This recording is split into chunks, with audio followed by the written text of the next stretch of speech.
की।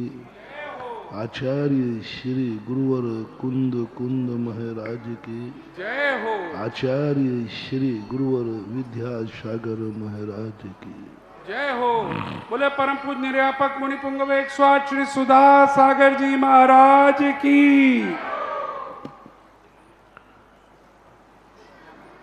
जैनागम में भव्य जीव के लिए, सम्यक दृष्टि जीव के लिए, ज्ञानी पुरुष के लिए दो दृष्टिकोण दिए हैं। यदि तुम कहीं से ऊब गए हो, छोड़ना चाहते हो, वैराग्य धारण करना चाहते हो, तो सृष्टि के वर्तमान स्वरूप को समझो। वर्तमान स्वरूप जो व्यक्त है वह सब नश्वर नजर आएगा, सब विनाशशील नजर आएगा।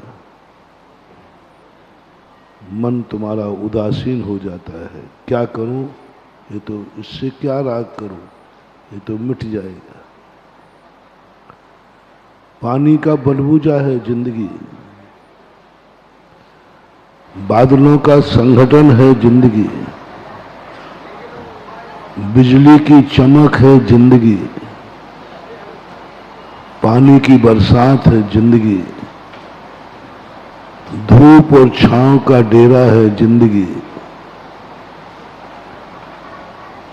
ये सारे जितने भी चीजें हैं, चिंतन करने से वैराग्य जागता है। इसलिए जब जब व्यक्ति वैरागी होता है, नित्य को नहीं अनित्य को ध्यान देता है। अनित्य से वैराग्य होता है, नित्य से आज तक किसी को वैराग्य नहीं हुआ, और नित्य नाम की भावना है भी नहीं दुनिया में। अनित्य भावना, सब कुछ मिटता हुआ देखो, सब कुछ मिटता हुआ। पूज्यवर सुखचंद्र महाराज ने ध्यान करने के पहले पूरे संसार की ऐसी मट्टी पलीत की है, जितनी निंदा कर सकते थे उतनी निंदा की। जिस वस्तु पर हमारा आकर्षण बढ़ा, उन्होंने उसी वस्तु को खोल के दिखा दिया कि देख ले, तू जिसे चाह रहा है वो कैसा है। जब जब हमने किसी वस्तु के प्रति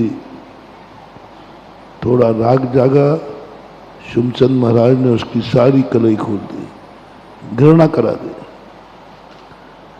संसार से इतनी घृणा करा दी, हर वस्तु से किसी से राग करने का मन नहीं होता, क्योंकि जिससे राग कर रहा हूं वो ही मिट जाएगा।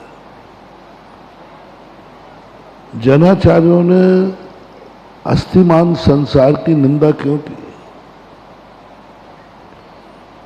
क्योंकि निंदा जिस चीज में देखो, सभी आचार्यों ने संसार में जितनी निंदा कर सकते थे, जितने शब्द उनको मिले, उन्होंने उतने ही शब्दों का प्रयोग किया संसार के लिए और संसार को चाहने वाले संसारी के लिए। और ये निर्णय करके तुम्हारी दृष्टि को घृणा से भर दिया। जो जो हमने चाहा उसमें घृणा भर दी। तुम जो चाह रहे हो ना, ये तुम्हारा कुछ भी नहीं। बड़ी मुश्किल से धन दौलत कमाया, उससे राग जागा, बोले कुछ नहीं। राजा भोज के समय की विक्रमादित्य की कहानी आती है। एक राजा बहुत बड़ा युद्ध जीत के आया, उसका बहुत बड़ा राज्य था। तो उसने मन किया कि मैं अपने राज्य को लिपिबद्ध करूं कि मेरा क्या है। और वो रात में श्लोक लिख रहे थे। अपने खुद की प्रशंसा में, खुद की प्रशस्ति में कि मैंने क्या क्या, देखो मेरा राज्य कैसा है, कितना धन दौलत है। उसी दिन उनके घर में चोर घुसा हुआ था। अब वो चोर कहता है कि ये शोभे तो हमारा काम बने, और राजा कहता है मेरा इसको श्लोक पूरा हो तब मेरा काम बने। तो 3 चरण तो लिख दिए, चौथे चरण में अब क्या लिखें? तो राजा सोच रहा है, चोर सोचा है कि ये सोएगा नहीं तो मैं कैसे चोरी करूं, और ये सोएगा जब ये श्लोक पूरा हो जाएगा। तो जो कविताएं श्लोक लिखते हैं ना, वो पहले लिखे हुए बार बार गुनगुनाते हैं। ऐसे ही राजा 3 चरण गुनगुनाता रहा। वो श्लोक की स्मृति में नहीं आ रहा, भाव बता देता। तो उस समय के बताते कि चोर भी पढ़े लिखे होते थे, संस्कृत जानते थे। तो राजा चौथे चरण पे लिखने में कुछ नहीं आ रहा था उसको। तो चोर कहता है, राजा साहब आंख बंद करने के बाद ये सब तुम्हारा नहीं, आंख बंद होने पर ये सब तुम्हारा नहीं। राजा कौन है? चोर ने कहा, पकड़े गए। कौन है तू? अब सामने आए, बोले चोर। बोले तूने चोर हो करके भी चौथी लाइन तूने कैसे बोली? आंख बंद करने के बाद मेरा नहीं, आंख बंद हुई सब खत्म हो जाएगा। बोले राजा साहब अब जो करना है वो तो कर ही लो, आप अब मरना तो है ही। आंख बंद करने के बाद ये सब तुम्हारा नहीं, जैसे तुम्हारी आंख बंद होगी मैं उठा के ले जाऊंगा। मैं तुम्हारे सोने का इंतजार कर रहा हूं, जैसे ही आप सोओगे रत्नों का जो तुमने लिखा है ना, ये सब मैं ले जाऊंगा। और ये नहीं ले जा पाया तो मरने के बाद आंख बंद होगी, सब यही रह जाएगा। बताते कि विक्रमादित्य को इतना वैराग हुआ, वो चोर ने सारी खुशी को, सारे वैभव को, सारे अहंकार को एक बात में धूल में मिला दिया। आंख बंद होने पर यह सब तुम्हारा नहीं। कितना सत्य था वो, लेकिन कितना आनंद था पहले, आज सब आनंद कितना था। इसी प्रकार जब भी किसी वस्तु से पिंड छुड़ाना हो, उसके दोष देखना, गुण नहीं देखना। कितनी अच्छाइयां क्यों ना हो, अच्छाई मत देखना, बुराई ही देखना, कमी ही देखना, साइड इफेक्ट ही देखना। और आप निरंतर जैसे ही अनित्य भावना का चिंतन करेंगे, आप देखना ज्यादा दिन नहीं टिकोगे, या तो वो तुम्हें छोड़ के चला जाएगा या तुम उसे छोड़ दो। बस उसमें बुराइयां देखना शुरू कर दो। 6 महीने में तुम उसके हाल चाल देख लेना, किसी भी चीज का हो, बस उसकी बुराइयां देखना, कमी देखना, इसमें दुर्गुण कितने हैं। और दुनिया में ऐसी कोई वस्तु नहीं है जिसमें दुर्गुण नहीं हो। दुर्गुण सब में दुर्गुण भरे पड़े हैं। दुर्गुण वस्तु में नहीं होते हैं, दुर्गुण दृष्टि में होते हैं। दुर्गुण वस्तु में नहीं होते हैं। न संसार में दुर्गुण है, न नरकों में दुर्गुण है, न शराब में दुर्गुण है, न मोक्ष में दुर्गुण। कहीं दुर्गुण नाम की चीज ही नहीं है। दुर्गुण होते हैं हमारी दृष्टि में। वही दृष्टि यदि बदल जाए तो दुर्गुण हमारी दृष्टि में दुर्गुण है हम, और दृष्टि तो हर किसी में दुर्गुण। सिद्ध भगवान में दुर्गुण भरे हैं दुर्गुणों से। यदि सिद्ध भगवान से कभी पिंड छुड़ाना हो तो सिद्ध भगवान के दुर्गुण देखना शुरू कर देना। 6 महीने के अंदर तुम नाम लेने में, तुम्हारा नाम मतलब सिद्ध भगवान का दुर्गुण देखना है। और सिद्ध भगवान में दुर्गुण, मैंने पहले ही कह दिया, वस्तु में दुर्गुण नहीं होते, दृष्टि में दुर्गुण होते हैं। अब अपनी दृष्टि में सिद्धों में दुर्गुण कह दूं? इतने दुर्गुण हैं कि अपन में तो इतने दुर्गुण है ही नहीं जितने सिद्ध भगवान में। अपन तो कम से कम किसी काम के आते ही हैं, वो किसी के काम नहीं आते। निठल्ला, निठल्ले को अच्छा गुण है, अरे भैया ये निठल्ला आदमी है। अब ये निठल्ला आदमी अच्छा आदमी का गुण है कि बुरे आदमी का? निठल्ला, सिद्ध भगवान निठल्ले हैं।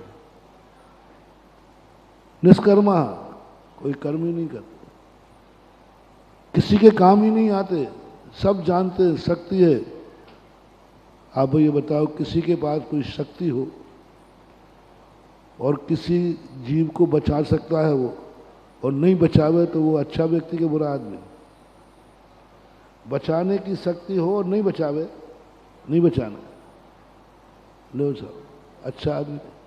किसी के पास धन दौलत हो और व्यक्ति एक एक दाने, एक एक कौड़ी को तरस रहा हो, तो अपन कहते कंजूस आदमी। ये सिद्ध भगवान का यही लक्षण है। अनंत शक्ति, अनंत को, लेकिन एक इतना सा है कि किसी को दे दे। धन का कंजूस है तो कंजूस है, धर्म का कंजूस है तो कंजूस नहीं है। पक्षपात क्यों? धन को जो दूसरे के काम नहीं लेवे, धर्म भी दूसरे, कंजूस ही कंजूस बने। कोई काम के ही नहीं है वो संसार में। यदि कोई बेकाम की वस्तु है तो वो है सिद्ध भगवान। कोई काम के नहीं, निठल्ला, कोई काम के नहीं। अरहंत भगवान तो थोड़े बहुत काम आ जाते, कम से कम दर्शन तो दे देते। दर्शन करने से कम हमें कुछ शांति तो मिलती है। समूषण में चले जाएं तो कुछ उपदेश मिल जाता है। सिद्ध भगवान सबसे दुनिया की बेकाम वस्तु है तो सिद्ध भगवान। दुनिया में कुछ भी होते रहे, उनको कोई लेना देना नहीं। अब ये चिंतन सिद्ध भगवान का यदि 6 महीने तक करना, आप नमोकार मंत्र में नमो सिद्धाणम कहना छोड़ दोगे, बोले सिद्धों का नाम मत लेना। मैंने देख लिया है सिद्ध भगवान नकारा। अरहंतों से किसी में ऐसी कोई वस्तु नहीं है जिसमें दोष नहीं दिखे, क्योंकि दोष देखना तो हमारा काम है ना। उसमें है कि नहीं, उससे क्या फर्क होता है? मैं मानूंगा तभी तो, मैं मांगूंगा तभी तो होगा। सब में दोष है। आप नियम से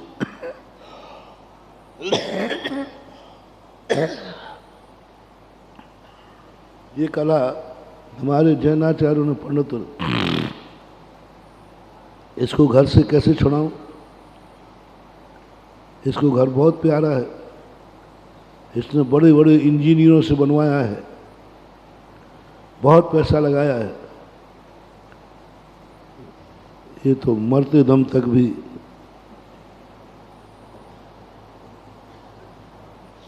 बाहर का एलिवेशन, इंटीरियर डिजाइन सब इसने बहुत अच्छी बनाई है। ये तो जिंदगी में कभी छोड़ेगा ही नहीं। जैनाचार्य के तो एक कला है, इसको इस ढंग से प्रस्तुत करो कि घर उसको जेल खाना लग जाए, बस घर कारागृह। और गुरु महाराज ने पहले ही कहा, एक मैं तेरा कौन हूं? बोले भगवान है। मैं तेरा कौन हूं? गुरु हूं। तो मैं झूठ बोलता हूं कि सही बोलता हूं? अरे भगवान आप तो सही बोलते हो। तो देख ले, जो घर तूने बनवाया है ना, ये जेल है तेरे लिए। और तूने इतने अपराध किए हैं, इसलिए तुझे ये जेल की तैयारी कराई है कर्म ने। और तू कह रहा मेरा मकान बन गया क्या, बढ़िया बन गया क्या? तूने खुद अपने हाथों से ये मजबूत किवाड़ लगवाए, तूने अपने हाथों से ये सब बनाया जिससे तू बाहर नहीं निकल जाए, इसी में रह जाए। अब उस घर को कारागृह के जितने लक्षण है सब घटा दो। चक्रवर्ती का महल भी चक्रवर्ती को ऐसी घृणा से भर दिया कि वो 84 खंड का महल उसे जेल लगने लगा। और सोचा कब भागूं यहां से, कब निकलूं यहां से। दुर्गुण भर दिए। परिवारों से मोह था। क्या कला जैनाचार्यों की, ये परिवार से बहुत मोह करता है और किसी से करे कर नहीं करे, पति पत्नी दोनों एक दूसरे से बहुत मोह कहते हैं, दूसरे चाहते हैं। अब इनमें दरार कैसे डालूं, इनके राग को कैसे कम करूं, कहां से ढूंढ के लाए जैनाचार्य? किसी भी दर्शन ने ये नहीं ढूंढा, मैंने सब दर्शनों में देखा, आज तक किसी भी दर्शनकार ने ये टाइटल घर को नहीं दिए, क्योंकि उनके यहां बैराग होते ही नहीं, उनके यहां बैराग नाम की चीज ही नहीं है। सन्यास है, बैराग नहीं है। बैराग में और सन्यास में बहुत अंतर होता है। सन्यास का अर्थ होता है तटस्थ हो जाना, और वैरागी सन्यासी का अर्थ है अलग हो जाना। वो अलग नहीं होते, वो तटस्थ हो जाते, तटस्थ हो जाते हैं।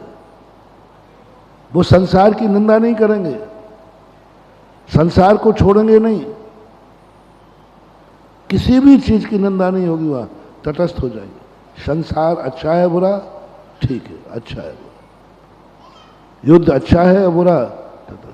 हिंसा अच्छी है या बुरी, तटस्थ। झूठ बोलना सही है नहीं, सब में तटस्थ।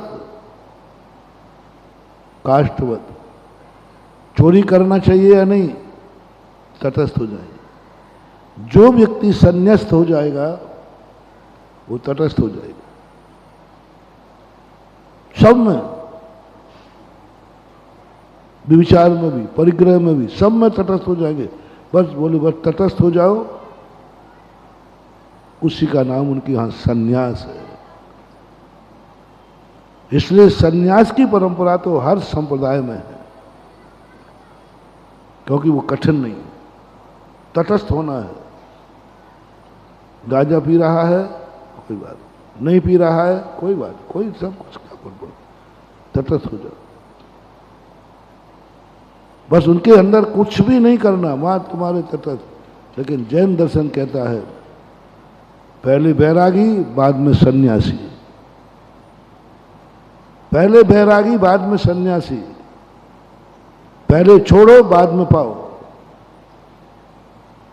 और ये छोड़ेंगे। उनके यहां स्त्री की कभी निंदा नहीं की गई,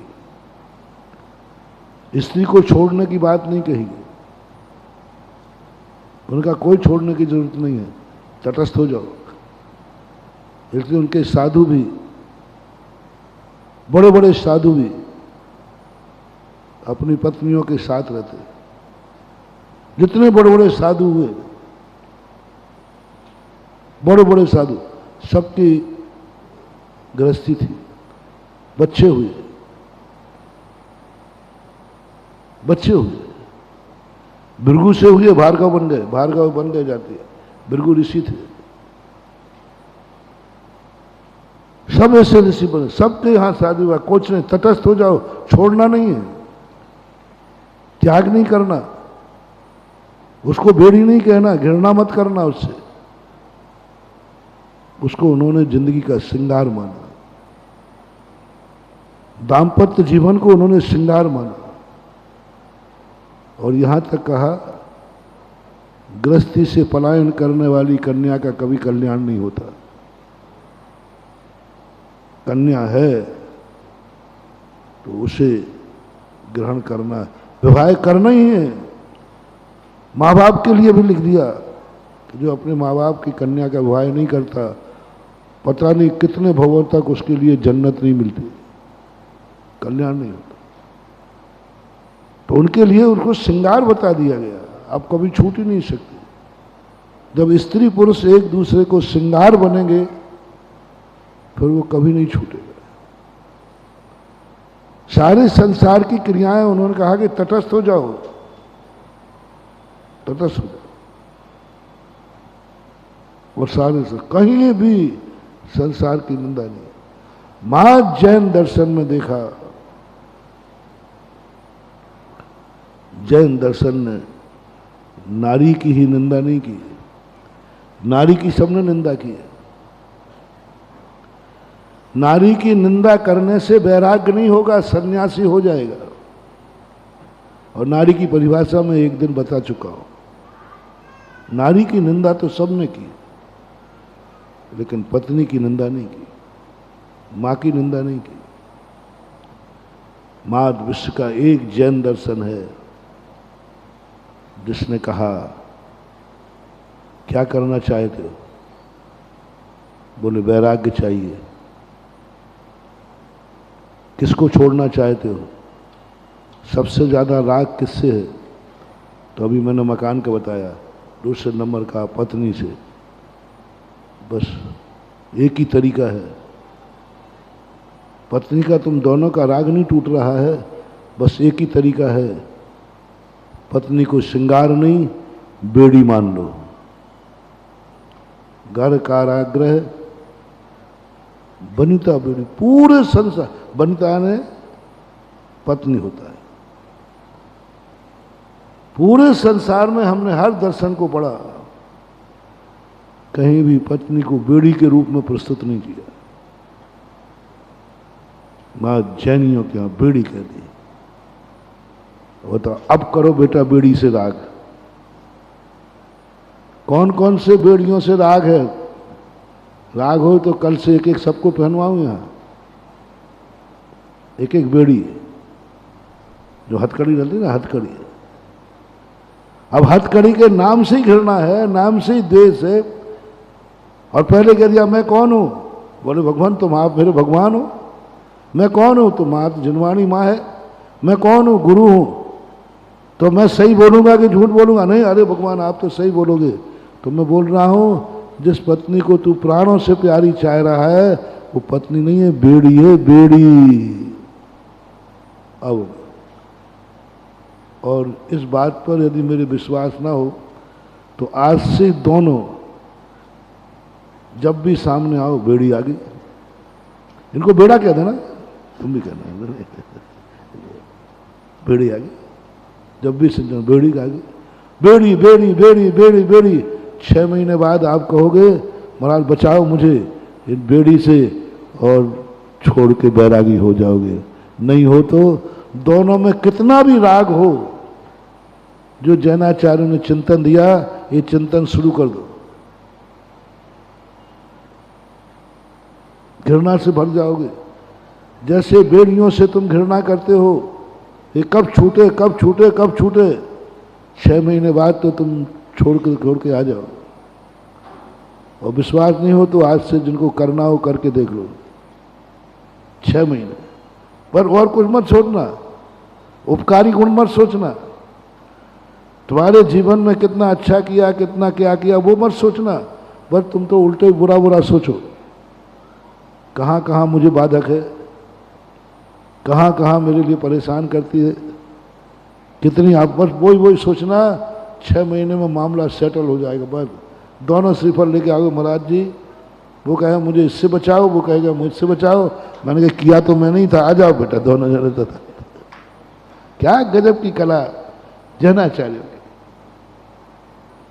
मैं इस कला के जब पढ़ता हूँ शास्त्रों को, इन चीज़ों को, तो मैं रुक जाता हूँ। मैंने कहा भगवान आपसे बराबर चाणक्य तो आपके चरणों में लगते ही क्या, जो आपकी चाणक्य नीति प्राण प्यारी में बेड़ी बना दी। इससे बड़ी और क्या कला हो सकती है? बेड़ी बना दी कि बेड़ी है ये तुझे, दोनों एक दूसरे बंधे नहीं हो। अब वो तुम उसे कंगन बंधन कहते हो, क्या बोल रहे हो? और जैनाचार्य क्या कह रहे हैं? मूर्ख, बेड़ी है बेड़ी। अब दुनिया कंगन बंधन कह रही है और आचार्य कहते हैं बेड़ी है बेड़ी। कंगन बंधन नहीं हुआ, बेड़ी डली है बेटा। पूर्व जन्म में तूने इतना बड़ा पाप किया था, उसकी सजा है ये, सजा है। अब तू स्वतंत्र नहीं रहता, आजादी खत्म। अब तू दोनों से बंध के रहेगा। लो साहब बैरागा। परिवारजनों से मोह है। कहीं किसी शास्त्र में परिवार के मोह की बात नहीं की, निंदा नहीं की। माँ बाप की, बेटों की, परिवार की, पूरे सब हर दर्शन के शास्त्र उठा के देख लो। बल्कि इतना तक दे दिया, जनक जननी भगवान से भी बड़े, प्रथम वंदनीय। हर स्थान को उन्होंने भगवान माता पिता की पूजा कराई धार्मिक दृष्टि से। जैन दर्शन ने कहा क्या बात है, बोले मुझे परिवार बहुत प्यारा है, मेरे माँ बाप अच्छे, मेरे बच्चे अच्छे, मेरे भाई अच्छे। जैन दर्शन था अच्छा बता, परिजन है रखवाले। कहां से निकृष्ट शब्द लाए, ऐसा निकृष्ट शब्द लाए जो सीधा चुभेगा। छोकरे क्या कर रहा है तू, अरे देखो परिवार नहीं है, तू जेल में बंद है और ये तेरी चौकीदारी कर रहे, कहीं तू बाहर ना भाग जाए। हाँ हुआ है। बोलने वाला यदि विश्वसनीय हो और कुशल हो तो बेटा तुम्हारी हर चीज में दरार डाल सकता है। दो चीजें होना चाहिए, सामने वाले का विश्वसनीय हो, तो वो तो हमने पहले ही पक्का रजिस्ट्री लिखवा ली। वो तुम बोल नहीं सकते कि भगवान पर मेरा विश्वास नहीं है। जिसका विश्वास नहीं उस पर भगवान कुछ नहीं करते, उसकी गृहस्थी में कभी दखल नहीं देते। जिस पर जो उसका भक्त नहीं जिनेंद्र देव का, उसकी पत्नी को बेड़ी नहीं कहते। वो तो कहते वो तो तेरे लिए जो है तो चल। किसको कहेंगे? जो भक्त है। नानी था वादनो जिना, आकाश के तारे आगे पीछे हो सकते हैं, मेरा जिनेंद्र देव कभी आगे पीछे नहीं हो सकता। नान्यथावादी, ऐसा समर्पण जिसके पास है उसी के लिए ये नीति अपनाएंगे, उसी के लिए घर घरावर कहेंगे, सबके लिए नहीं कहेंगे, भक्त के लिए। परिवार को क्या जगवाना। हरिवंश पुराण में पूज्यवर जिनसेन स्वामी ने एक बहुत अच्छी बात लिखी। वसुदेव थे, बहुत सुंदर,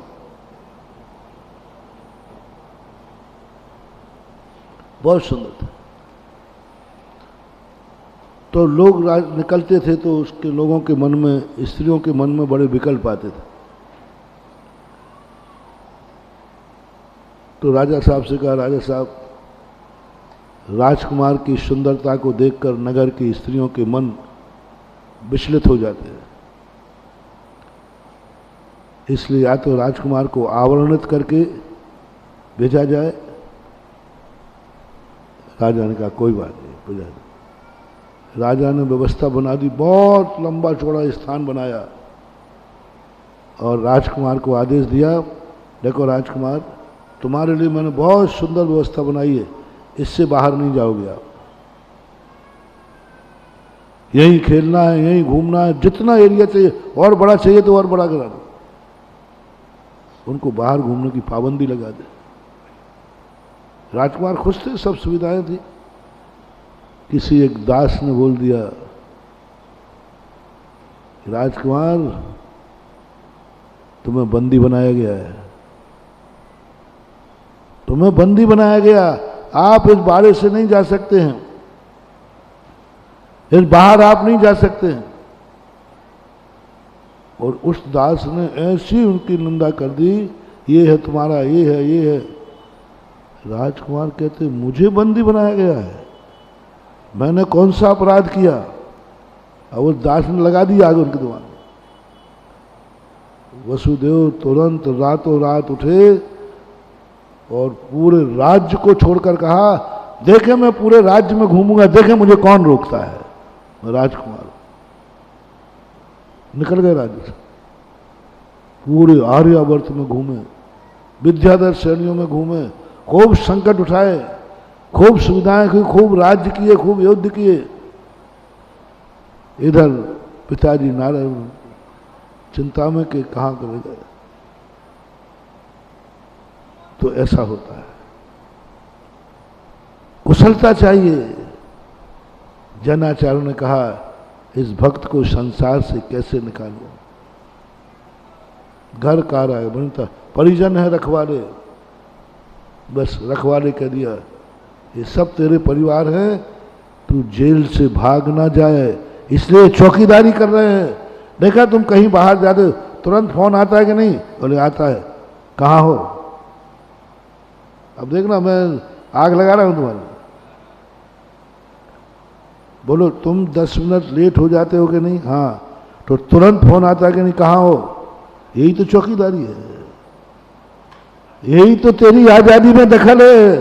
तू 10 मिनट भी अपनी आजादी से घूम नहीं सकता, जेली का नाम यही तो है अपना। तुम कुछ खा नहीं सकते, कुछ खा, क्या खा रहा है? तू खा नहीं सकता। देख तू कुछ देखता है टीवी में तो तुरंत पूछते हैं मम्मी पापा के नहीं क्या देख रहा है? तू देख भी नहीं सकता, तुरंत मम्मी पापा क्या टीवी में देख रहा है? ना तुझे देखने की आजादी है। तू कुछ भी सुनता है तो वो टोकते हैं कि नहीं? हाँ टोकते हैं, मैं कोई गाना सुनता हूं तो टोकते हैं। बोले बेटा यही है, तू सुन भी नहीं सकता, तू बोल भी नहीं सकता, तू खा भी नहीं सकता, कोई ये नहीं खाएगा। यही तो गुलामी है। तू कहीं जाना चाहे तो जा सकता है, नहीं नहीं मम्मी पापा मना करते हैं। बोले यही तो गुलामी है, यही तो गुलामी है। तू अपने मन से कुछ नहीं कर सकता, कहने को बड़े आदमी का बेटा है, कुछ नहीं कर सकता। तू चारों तरफ से तेरे ऊपर पहरेदारी लगी है, चारों तरफ से तेरे ऊपर देखने वाले लगे। तू 2 रुपया खर्च नहीं कर सकता। तुरंत पूछा काय के लिए पैसा चाहिए? अब लगी उसको आग, ऐसी आग लगी वो छोकरा भाग जाएगा, ये भाग जाएगा, उसको घर से घृणा हो जाएगी। पूज्यवर जिनसेन स्वामी ने एक बहुत अच्छा संस्मरण लिखा, आदिनाथ के पूर्व भाव का जीव, वो जय वर्मा की पर्याय में थे, राजकुमार थे। उनके 2 भाई थे, छोटा भाई था और बड़ा भाई था। बड़ा भाई जो जय वर्मा था वो धर्मात्मा था, बहुत धर्मात्मा, बहुत धर्म, 24 घंटे धर्म करता था, नीति न्याय सब कुछ उसके पास, नीति था, न्याय था, सदाचारी था, बहुत मतलब कहना चाहिए सर्व अच्छे गुणों से संपन्न था। और पिता दूसरा लोटा बेटा था वो चाणक्य था, राजनीतिक था, कूटनीतिक था, छली था, कपटी था, मायावी था, दुर्गुणी भी था। अब पिताजी की वृद्ध अवस्था में राज्य देना चाहा तो उन्होंने बड़े बेटे को राज्य नहीं दिया, छोटे बेटे को राज्य दे दिया। छोटे बेटे को राज्य देते ही इसने कहा मामला क्या है, बड़ा मैं हूं, मेरे में कौन सी कमी है, इसमें तो 100 कमियां हैं। मैं जिंदगी का ईमानदार आदमी, मैं सबसे अच्छा आदमी, सबसे बढ़िया व्यक्ति, मुझे राज्य नहीं दिया गया। नींद हराम हो गई उसकी, सोया नहीं, रात में उठ के भाग गया सुसाइड करने के लिए। इधर राजगद्दी का तिलक हुआ, वहां बड़ा बेटा भाग गया, मुझे क्यों नहीं दिया, मैं बड़ा बेटा हूं, मुझे राजगद्दी मिलना चाहिए थी। इतना क्लेश में आया कि उसने मरने का मन बना लिया।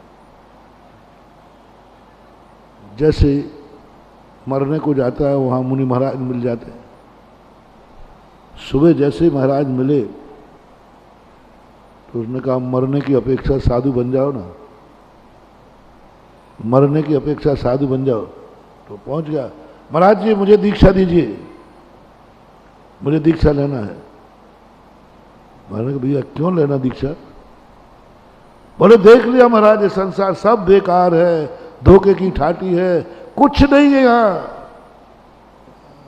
गुरु तो बहुत आगे के होते हैं, ये सब बुराई तो कर रहा है लेकिन इसके चेहरे पर झुंझलाहट है, हाथ क्यों फेंक रहा है?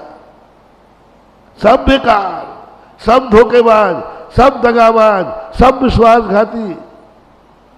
महाराज ने कहा कि अंदर आग जल रही है इसके कोई, इसके शब्दों में झुंझलाहट है, इसके चेहरे पर झुंझलाहट है, इसके शरीर में एक झुंझलाहट है। उन्होंने कहा बेटा क्यों? सब बेकार संसार में। अरे महाराज जी कुछ पूछो मत, सब बेकार, सब बेकार। आप अच्छे रहे बाबा जी बन गए, सब धोखेदार। बोले परिवार वाले माता पिता हैं कि नहीं?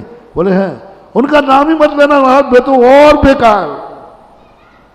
जिन माँ बाप को हमने इतना माना, हमने भगवान जैसा पूजा, वो धोखेबाज हैं, दगाबाज हैं, बहुत बदमाश हैं।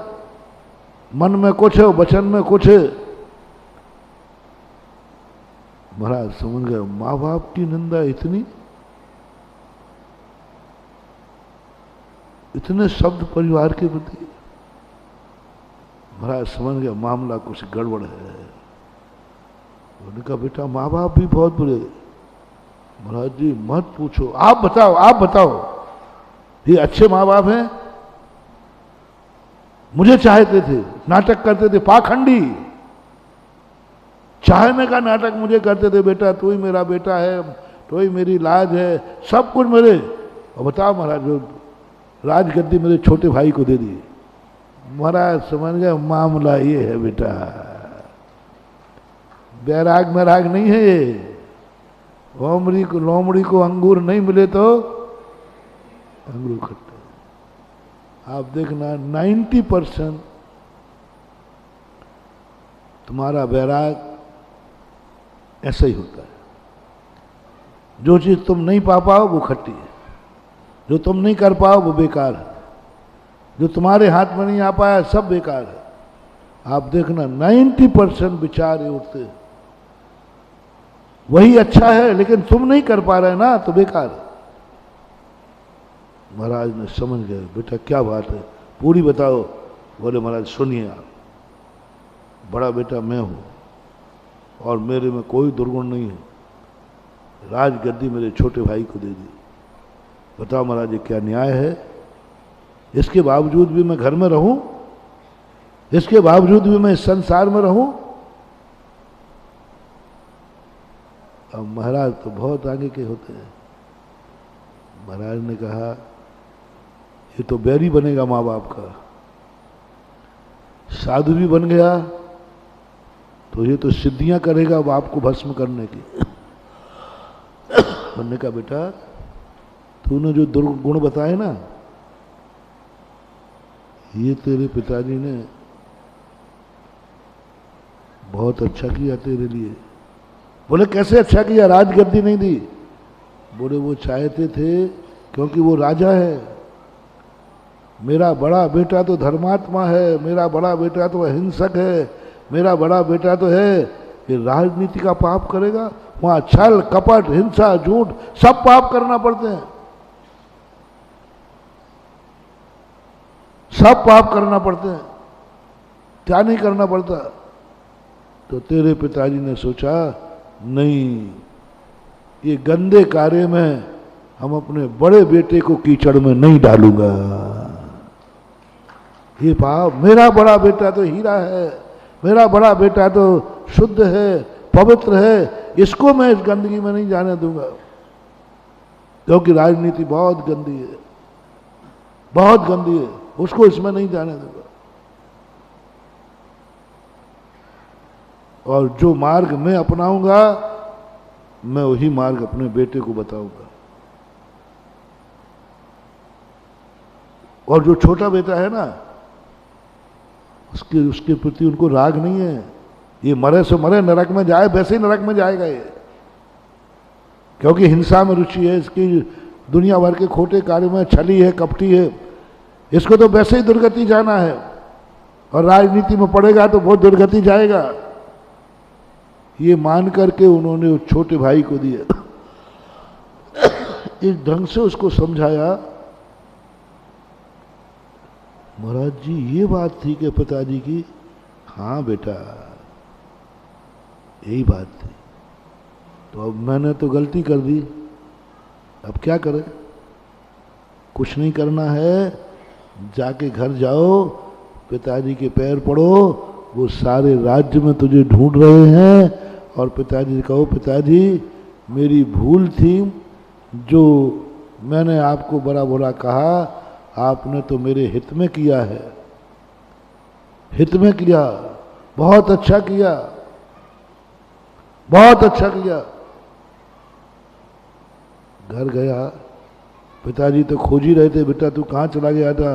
अरे पिताजी बात ऐसी ऐसी थी, मुझे एक महाराज मिल गए, उन्होंने सब कुछ बताया कि तेरे पिताजी ऐसा ऐसा करते थे, तेरे पिताजी इतना चाहते हैं। होता है कई बार। राजा शनक का भी यही हुआ, राजा शनक का यही हुआ। कुणक राजा शनक से देश करके जेल में डाल दिया। जब कुणक की माँ चेलना ने समझाया, मालूम जिस पिता को तूने जेल में डाला तुझसे कितना प्रेम करते हैं, तुझे एक बार नाखून में बिस्कुटी हो गई थी, पीप से भरे अंगूठे को मुंह में रखते थे, तुझे साता मिलती थी, पिताजी मुझे इतना चाहते थे, ओहो मैंने गलती की। ऐसे ही वहां जाकर के रोने लगा। बोले किसने समझा दिया तूने, मेरे अंदर की बात किसने समझाई? बोले महाराज जी ने। महाराज जी ने समझाई। दोनों जने उठ करके चलो महाराज के पास। अब क्या करना बेटा? बोले पिताजी आपसे क्षमा मांगने आया हूं, मैंने तो निर्णय ले लिया, जो आप मुझे देखते हैं, आपने जो मेरे में पवित्रता देखी है, मैं अब वही हो करके दिखाऊंगा। ये तो राजा बना है, मैं महाराजा बन के दिखाऊंगा। और आपने जो जो कल्पनाएं मेरी दी, मुझे इसलिए राजनीति नहीं दी आपने कि ये गंदी है, छल कपट है। बोले हाँ बेटा। बोले सब महाराज ने मुझे बता दिया, अब मैं जा रहा हूं। पिताजी कहते बेटा तू कहां जा रहा है? मैं भी साथ चल रहा हूं। छोटा बेटा जिसको राजगद्दी दी गई थी, वो ये सब बातें सुन रहा था। उसने कहा अच्छा तुम लोगों की ये चालबाजी है, ये चालबाजी है आप लोगों की कि मुझे फंसा करके, मुझे इस कीचड़ में डाल करके, मुझे नरक के द्वार भेज करके, और आप लोग अपना कल्याण कर लोगे। पिताजी आप तो क्या करता तू है, था ही इसी के योग। बोलते मेरी आज्ञा कम मानता था, बोलते रे आज्ञा, इसलिए मैंने किया है। अरे पिताजी मैं तो समझ रहा था कि बड़े भैया से ज्यादा आप मुझे, मैं तो ये समझ रहा था कि आप, हमें तो खुशी थी कि बड़े भैया से ज्यादा मुझे चाहते पिताजी। देखो बड़े भैया को राज्य ने दिया, मुझे दे दिया, मैं तो ये समझ रहा था। यहाँ तो कुछ अलग ही बात है, ये तो मुझे राजनीति फंसा करके मेरी दुर्गति की जा रही है, ये तो दुर्गति की प्लानिंग है। पिताजी आप, बोले क्या करता बोल, और देख तेरा बड़ा भाई था, इसको कैसे डाल देता। तो तीसरा कहता पिताजी मैं कितना ही गंदा हूं, कितना ही बुरा हूं, लेकिन बेटा तो आपका ही हूं। मैं कितना ही बुरा हूं, कैसे ही कुछ हूं, मैं अपने भैया का भैया तो मैं ही भैया, मैं भी भैया हूं। आप दोनों की पॉलिसी सफल नहीं होगी, आप दोनों की पॉलिसी सफल नहीं होगी। और जो तुम्हारी गति, जो तुम्हारी मति सो हमारी मति, जो तुम्हारी गति सो हमारी गति। चलो पिताजी तीनों उसी मार्ग पर चलते हैं। ध्यान रखना महानुभाव, जब कोई अपना गार्जियन अपन से थक जाए और हमारी हाँ में हाँ मिलाने लग जाए, समझ लेना तुम्हारा बहुत बड़ा अपराध हो चुका है, बहुत बड़ा तुम्हारा, क्योंकि हाँ में हाँ मिलाने लगा, हाँ में हाँ मिलाने लगा। हम में दुर्गुण हैं, हम योग्य नहीं हैं, फिर भी पिताजी हाँ में हाँ मिला रहे हैं, मिला नहीं रहे हैं। एक बेटा शराब पीता था, बहुत पिताजी ने कहा, माना नहीं, तो दूसरे दिन पिताजी 2 बोतल लेके आ गया। बोले बेटा ये पकड़ तेरा वो। तो पिताजी आप शराब की बोतल है? हाँ, अब घर की 10 चीजें खरीदता हूं, तू घर का बेटा है ना, इसलिए सोचा कि जिसको जो चाहिए, आजकल मैंने यही सोच लिया है, जो मंगाता है मैं ला देता हूं। तू शराब तेरे प्रिय है ना, ये पकड़ तेरी शराब भी लेके आ गया। कोई एक्शन नहीं होने दिया। जिस बेटे को परिवार को जो चाहिए सब दे देते, हमें सबका मालूम है। तो तुझे जाकर के तुझे शराब चाहिए, शराब ला के दे दिया। और कल नहीं जा पाया तो एक एक्स्ट्रा में लाया, एडवांस में, पी ले। वो व्यक्ति ने कहा पापा आज डबल बोतल शराब लेके, जिस शराब को छुड़ाने के लिए मेरे हाथ पैर तोड़ दिए, आज वही शराब की डबल बोतल मेरे पास आई है। बस इसका अर्थ है हमारा विनाश निश्चित है। बड़े लोग जिस कार्य को रोकें, 2 मोटिवेशन दे रहा हूं, आपसे बड़े लोग, आपके गार्जियन लोग, आपके विश्वसनीय लोग जिस कार्य के लिए तुम्हें मना करते आए हो, जिस कार्य के लिए मना करते आए हो, और एकाएक वो मौन ले लेवे, मौन ले लेवे, अब कुछ नहीं बोलना बंद कर दिया, कुछ नहीं बोलते। अब बहुत दुर्गुण कल तक करते थे, चिल्लाते थे, मारते थे, पीटते थे, सब करते थे, तब तक कोई खतरा नहीं था। बड़े लोगों की नीति सांप के समान होती है। सांप जब तक फन फैला रहा है खतरा नहीं है। सांप जब तक फन फैला रहा है खतरा नहीं है। फैले हुए फन पर सांप काट नहीं सकता, फुसकार सकता है। फैला हुआ सांप कभी काट नहीं सकता, डरा सकता है जिह्वा को, तब तक कोई खतरा नहीं। और यदि सांप ने अपना फन सुकोड़ लिया है और नीचे कर लिया है, सावधान, सांप ने अपना दाव निश्चित कर दिया है।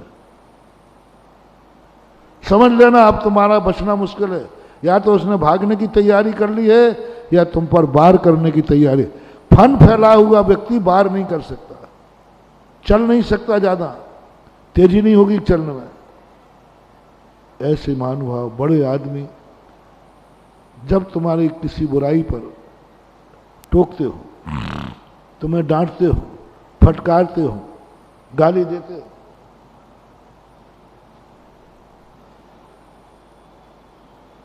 अभी तुम्हारी जिंदगी में कोई खतरा नहीं है, अभी तुम्हारी दुर्गति निश्चित नहीं है, अभी कोई खतरा नहीं, क्योंकि बड़े डांट रहे हैं, बड़े मना कर रहे हैं, बड़े मना कर रहे हैं, डांट रहे हैं, ऐसा मत करो, बुरा बुरा कह रहे हैं। तब तक निश्चिंत रहना, अभी तुम्हारा बुरा नहीं होगा, क्योंकि बचाने वाला जाग रहा है। अभी तुम्हारा बुरा नहीं हुआ क्योंकि बचाने वाले की दृष्टि तुम्हारे ऊपर है। डॉक्टर यदि तुम्हारे पास हो तो तुम कुछ भी खाते रहना, डॉक्टर के सामने कुछ भी खाते रहना, क्योंकि डॉक्टर सामने बैठा है। यदि गलत होता तो वो खाने क्यों देगा? इसका अर्थ है कि मैं जो खा रहा हूं वो सही है। बड़े आदमी, चाहे गुरु महाराज हो, चाहे तुम्हारे माता पिता हो, चाहे तुम्हारा और भी कोई गाइड हो जो तुम अच्छा मानते हो, जैसे ही वो मौन ले ले वे, अब तुम वही काम कर रहे हो, कुछ नहीं बोल रहे, देखो वही काम कर रहे हो, मौन। मानो सावधान, अब तुम्हारा विनाश निश्चित है। बस अति हो चुकी। बड़ों ने सोच लिया कि अब कुछ नहीं हो सकता, इसका विनाश ही निश्चित है। गलती तभी तक करना जब तक बड़े लोग मौन नहीं हो जाएं, और बड़े लोग यदि तुम्हारी गलती पर मौन हो जाएं, महानुभाव, मेरा बहुत बड़ा मोटिवेशन है, उस गलती को वही विराम लगा देना, नहीं तो तुम्हारा सर्वनाश कोई नहीं रोक सकता। सबसे बड़ा अपशगुन है, दुनिया का सबसे बड़ा अपशगुन है कि तुम्हारे बड़े लोग तुम्हारी गलतियों पर मौन हो जाना। इससे बड़ा अपशगुन कोई दूसरा नहीं है। इससे बड़ा अभिशाप दुनिया का नहीं है। सारे दुनिया के दुश्मन तुम्हें अभिशाप दें, महानुभाव, सारे दुनिया का दुश्मन तुम्हें अभिशाप दें, मैं गारंटी लेता हूं तुम्हारा कुछ भी नहीं बिगड़ेगा, और कुछ बिगड़ेगा तो उस अभिशाप को झाड़ने के लिए मेरे पास मंत्र है। किसी को दुश्मन कोई बद्दुआ दे रहा हो, दुश्मन कोई तुम्हारा बुरा विचार रहा हो, घबराना मत। मैंने शिविर में भी कहा, चिंता मत करना, सारे देवता भी तुम्हारे विरोध में चले जाएं और वे आकर के तुम्हारा विनाश करें, बिल्कुल मत घबराना, बिल्कुल मत घबराना। दो चीजें ध्यान रख लेना, नमोकार मंत्र पढ़ना शुरू कर देना। नमोकार मंत्र पढ़ने वाले को किसी दुश्मन की बद्दुआ नहीं लगती है, लग ही नहीं सकती, असंभव, असंभव, असंभव। जब भी तुम्हें लगे कि मेरा दुश्मन मुझे बद्दुआ दे रहा है, मैं इसके सामने से निकलूंगा और ये मुझे कोसेगा, ये मेरे सामने से निकलेगा, ये मुझे कोसेगा। तुम कुछ नहीं करना महानुभाव, धीरे से नमो हंताणम, नमो सिद्धाणम, नमो आयरियाणम, नमो इच्छाणम, नमो लोहे सुप्रसावणम, देने दो उसको बद्दुआ, तुम्हारा कवच सुरक्षित हो गया। प्रैक्टिकल करके देखना। मेरे पास कोई बड़े मंत्र तंत्र मत मानना, लोग मुझे कुछ ज़्यादा ही समझते हैं, उतना मैं हूं नहीं, मैं बहुत छोटा सा साधु हूं, मेरी साधना बहुत छोटी सी है, मेरा ज्ञान बहुत छोटा है, जितना आप समझते हो उतना मैं हूं नहीं। लेकिन एक विशेषता मेरे में है, मेरी छोटी शक्ति बड़ी बड़ी शक्तिशाली को धराशायी कर देती है। मैं चींटी जरूर हूं, लेकिन हाथी को भी पछाड़ देता हूं। मैं हूं क्या? मैं चींटी हूं, लेकिन चींटी की मालूम दम होती है। चींटी यदि नासिका में चली जाए हाथी के सूंड में, तो 2 मिनट लगेंगे, हाथी तड़प कर मर जाएगा। 2 मिनट लगेंगे। एक यहां पर पॉइंट होता है, वो चींटी को बहुत प्यारा होता है, बहुत प्यारा। उसका जो स्वाद है, चींटियां उस हाथी के यहां पर रखे हुए स्थान को खाने के लिए तरसती हैं, मरने को तैयार हो जाती है। और वो यदि चला जाए, बहुत सुरक्षा है, पहली तो इतनी बड़ी नाक है, और उसमें से निरंतर निरंतर पानी निकालता है हाथी, निरंतर फू फू। किस लिए करता रहता है? चींटी के लिए। और आप कुछ देते हैं ना घास भात, तो झटकाता है। किसके लिए झटकार रहा है? चींटी के लिए। और चींटी उसको पछाड़ देगी। इसलिए मेरे पास कोई ज्यादा चीजें नहीं है, मैं तो चींटी हूं, मैं तो चींटी हूं। लेकिन बस कुछ नहीं, एक छोटा सा मंत्र है मेरे पास, बहुत छोटा सा मंत्र है, जिसका नाम है नमोकार मंत्र। छोटा इसलिए बोल रहा हूं, आप लोगों को ये छोटा लगता है, इसलिए तो दुनिया भर के मंत्र खोजते फिरते हो। मैं कहूं भाई नमोकार मंत्र, जी ये तो खूब पढ़ लिया, कोई दूसरा दो ना, नया नया मंत्र दो। अरे मूर्खो, नमोकार मंत्र से बड़ा कोई मंत्र नहीं है तुम लोगों के लिए। जो मंत्र हैं फिर वो ध्यान के मंत्र हैं, ज्ञान का मंत्र तो तुम्हारे लिए नमोकार मंत्र ही है। जब भी तुम्हें लगे, कभी भी मरघट में निकलो, रात के 12 बजे निकलो, लो सारी दुनिया के लिए दे रहा हूं मैं।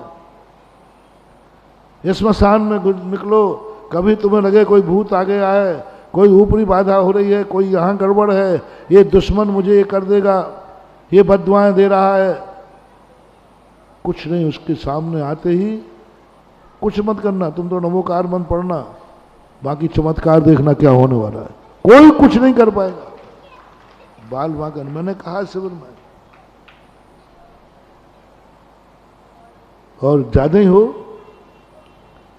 और कोई कहेगा फिर इतना और बोल देना, यदि और डर लग रहा हो तो मालूम मैं किनके शिविर का शिविरार्थी हूं। बस मेरा नाम ले लेना, सारे स्वर्गों में मेरी तूतू बोलती है। ये क्षेत्रपाल पद्मावती सबको मालूम है, मुझे कौन नहीं जानता। भारत में एक ही साधु है जो पूरे भारत के दिगंबर जैनी जानते हैं कि मैं कौन हूं। सब जानते हैं मुझे। और सारी दुनिया में मेरी पहचान क्यों हुई? तुम जैसे भक्तों से नहीं, हमारे दुश्मनों ने मुझे जगत प्रसिद्ध कर दिया है। सारी दुनिया में, दक्षिण में मैं नहीं गया तो आप जाके पूछ लेना कि तुम सुधा साहब, अच्छा वही ना जिनका, सब मिलेगा। सारे भट्टारक जानते। एक भट्टारक मुझे कभी मिले ही नहीं जाता, एक दो आचार्य के सामने मिले, पूज्यवर के सामने, बाकी सब जानते हैं, सब जानते हैं, सबको मालूम है।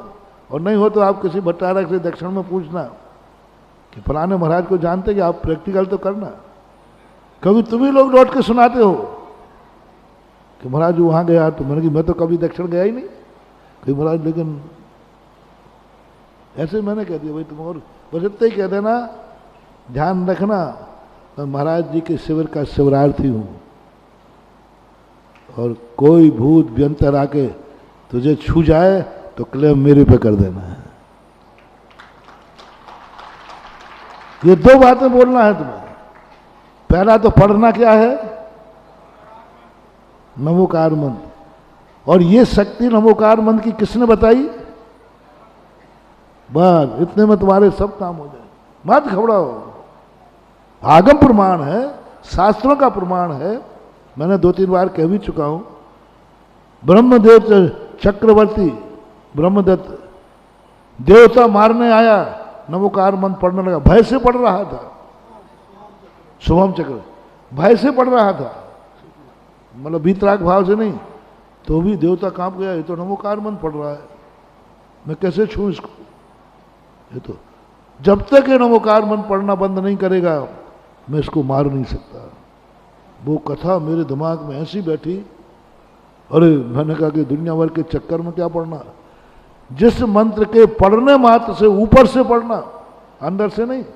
वो अंदर से तो वो डर रहा है, कांप रहा है, मरने के लिए पढ़ रहा है, कोई मोक्ष के लिए नहीं पढ़ रहा है। ऊपर से भय के कारण मिथ्या दृष्टि, शुभम चक्रवर्ती मिथ्या दृष्टि था उस समय, मिथ्या दृष्टि है,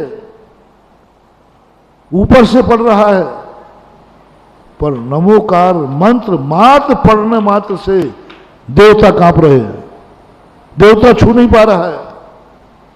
ओहो, ये निधि मेरे पास है और मैं कहां भटक रहा हूं।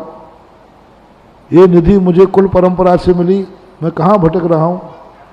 ये निधि हमारे लिए बचपन से मिली, हम कहां भटक रहे। बोलो आपको नमोकार मंत्र कब से मिला है? जब से मुंह खुला है, पहले ही निकलता है नमो, तब से मेरे पास निधि है। और मैं दुनिया से डर रहा हूं, मैं दुनिया मेरा ये बिगाड़ देगी, मैं बिगाड़ देगी। हो नमोकार मंत्र महानुभाव, प्रैक्टिकल कर लेना। कोई नकारात्मक शक्ति, भावनात्मक तुम्हारा कुछ भी नहीं बिगाड़ पाएगी। लेकिन महानुभाव, मेरी बहुत अच्छी तरह मान जाना, कहीं आपकी गलती पर गलती करते करते गलती है, कहीं तुम्हारे किसी गार्जियन ने अब मौन तो नहीं ले लिया, टोकना बंद कर दिया, बोलना बंद कर दिया, मना करना बंद कर दिया। अब मैं शराब पी रहा हूं, कोई मना ही नहीं कर रहा है। मैं गुटखा खा रहा हूं, कोई मना ही नहीं कर रहा। मैं कहीं भी जाऊं, कोई पूछता ही नहीं कहाँ आए, कब जा रहे। मैं रात भर गायब रहा, सुबह आया, अरे इस घर में क्या हो गया। मैं 5 मिनट लेट हो जाता था, कहाँ गया था, क्यों गया था, कुल कलंकी, और क्या गालियां मिलती हैं। आप लोग थोड़े लेट आ जाओ, और बाप जगता हुआ मिल जाए तो बोलो भाई क्या क्या हाल होते हैं? पिताजी जागते हुए मिले और तुम लेट आ जाओ, फिर क्या हाल होती है? सब लोग अपने अपने बाप की बात बताओ। बोल रहे मनोज, चंदा बाबू क्या करता था? कान हवा खिसक जाए वो जग रहा है। सबकी दशा है। यही अपने पुण्य का उदय है। समझ लेना मेरे अभी पुण्य का उदय है, क्योंकि मेरे लेट आने पर टोकने वाला तैयार बैठा है। टोकने वाला तैयार बैठा है। इसको कभी बुरा नहीं मानना महानुभाव, कभी नहीं। घर में कोई भी व्यक्ति तुम्हें टोकने वाला है, कहने वाला है, किसी का घर में तुम्हें डर है, बस यही डर तुम्हारे सबसे बड़ी पुण्यवानी है जो तुम्हारी जिंदगी का सुरक्षा करवाती है।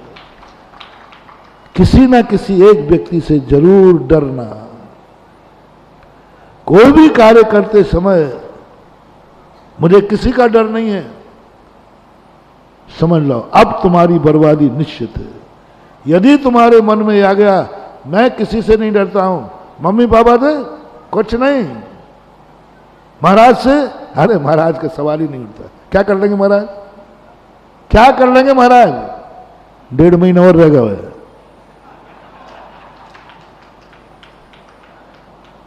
क्या कर लेंगे महाराज?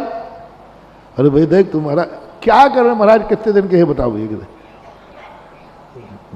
मैं जो बोलता हूं वो थोड़ा थोड़ा सही सही बोलता हूं ना। ऐसे लोग भी दुनिया में हैं, नहीं कह सकते। जो ये बात कह के तुमसे कहें अरे भाई देख महाराज कह रहा है, थोड़ा तो महाराज की बात मानो। क्या करेंगे महाराज? कितने दिन के हैं महाराज? दिवाली तक। हाँ तुम लोग 2-4-8 दिन और रोक लोगे, 15 दिन और, अंत में महाराज तो खत्म हो गया, मर गया व्यक्ति, खत्म हो गया, जिंदगी खत्म उसकी, जिंदगी खत्म उसकी। महानुभाव बहुत कड़वा सत्य बोल रहा हूं, सारी दुनिया के लिए बोल रहा हूं। कभी ये भाव आ जाए तुम कोई भी अच्छा बुरा जो कुछ भी कर रहे हो, क्या करेंगे महाराज? महाराज कितने दिन के हैं? ऐसे तो बहुत महाराज आए और चले गए। मेरा दुश्मन भी है महानुभाव, बहुत करुणा दया करके कह रहा हूं, ऐसा विचार कभी मन में मत लाना, मत लाना, मत लाना। इतना खतरनाक अभिशाप है कि 100 जन्म तक तुम्हें इतना रुला देगा कि पहुंचने के लिए रूमाल भी कम पड़ जाएंगे। पहली बात तो मिलेगा ही नहीं। कभी ये गलती मत कर देना भूल करके। मैं महाराज से भी नहीं डरता हूं, भगवान से, वो तो क्या करेगा, वो तो हाथ पे हाथ रखे बैठा है। मैं भगवान से भी नहीं डरता हूं। अब मैं नहीं बचा पाऊंगा, इसके लिए कोई मंत्र नहीं, नमोकार मंत्र नहीं, कुछ भी पढ़ लेना, तुम्हारा विनाश निश्चित है। क्योंकि तुमने कह दिया काय का डर, मैं किसी से नहीं डरता हूं, किसी से नहीं डरता हूं, किसी से भी नहीं डरता हूं। ये पहला खतरा है। मां बाप से उनका भी कोई डर नहीं है, क्या करेंगे मेरे सामने? कोई का डर नहीं है, नहीं। अब ये है पहले। अब दूसरे नंबर का,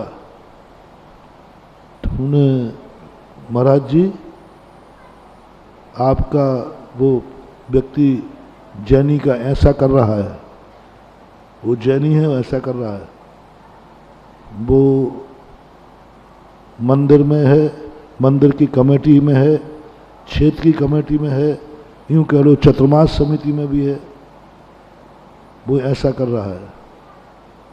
अब देखना बहुत खतरनाक चीज आ रही सामने। महाराज ने कह दिया मैं कुछ नहीं बोल सकता। क्या बोल दिया?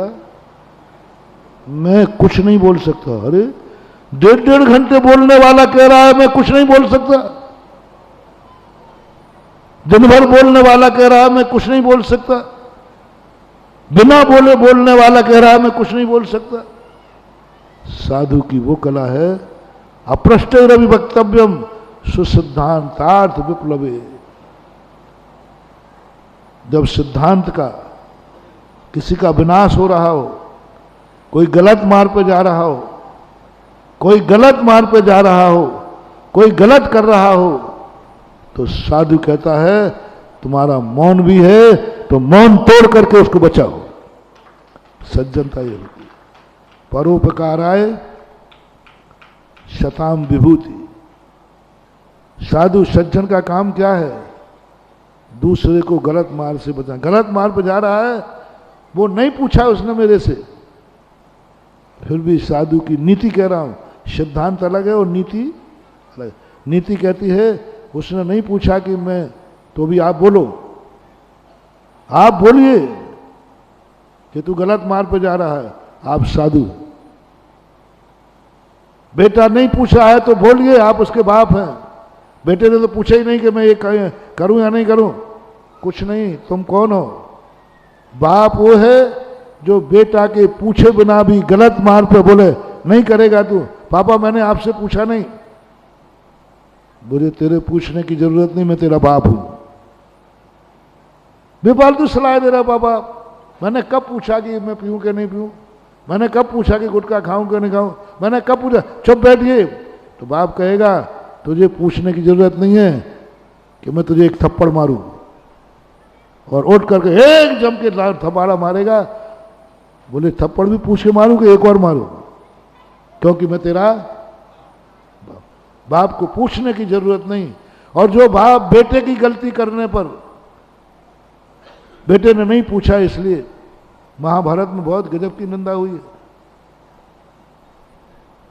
बहुत गजब की निंदा हुई है। जैन दर्शन में भी है। जब ताजश्री ने ये कहा, ताजश्री ने ये कहा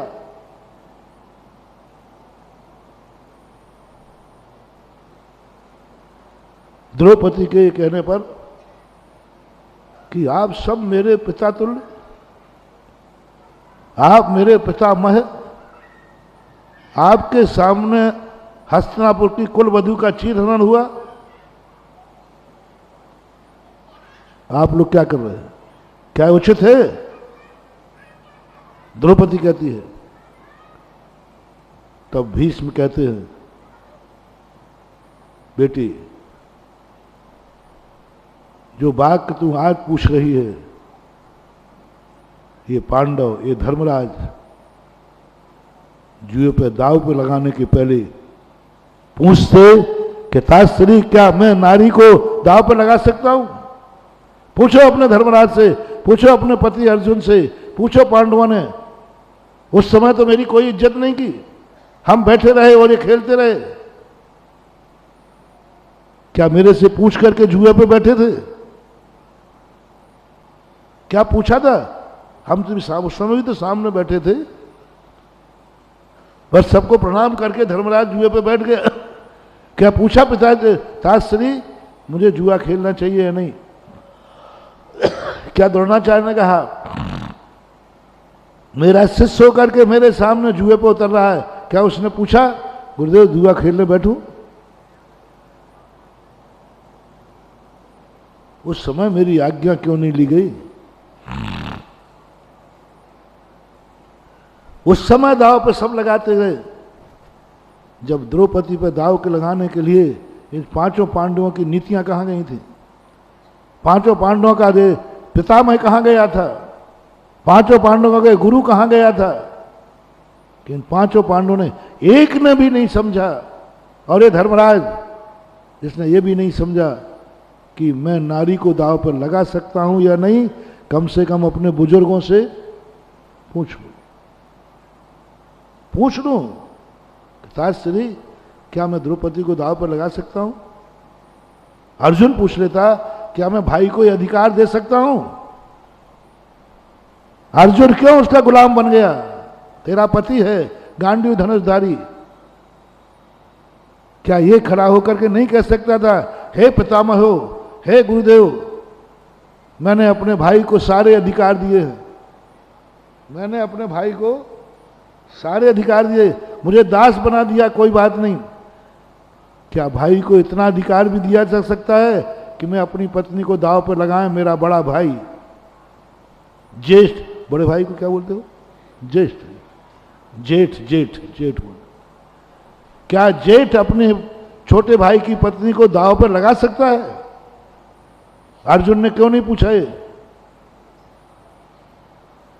क्या जवाब दिया भीष्म मैंने? द्रोणाचार्य ने भी यही कहा, समझ गया। उस समय द्रौपदी तो कुछ नहीं कह पाई, लेकिन नीतिकारों ने बहुत निंदा की। ये पितामह का जवाब निंदनीय है, ये द्रोणाचार्य का जवाब निंदनीय है, इसकी निंदा की जाती है। बड़े वो हैं जो छोटे के बिना पूछे ही गलत हो रहा हो तो बिना पूछे उनको रोकना चाहिए था, नहीं यहां पर ये नहीं होगा।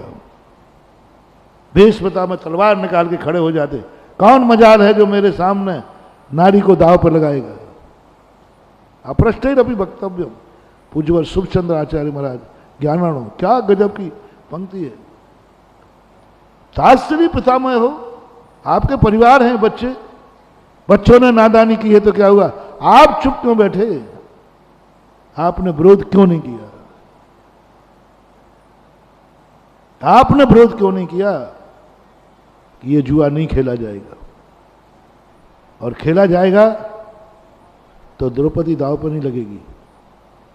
जब शकुनी द्रौपदी को दांव पर उस्कीरता है, उस समय कहते थे नहीं ये नहीं होगा, बोलना चाहिए, निंदा की गई।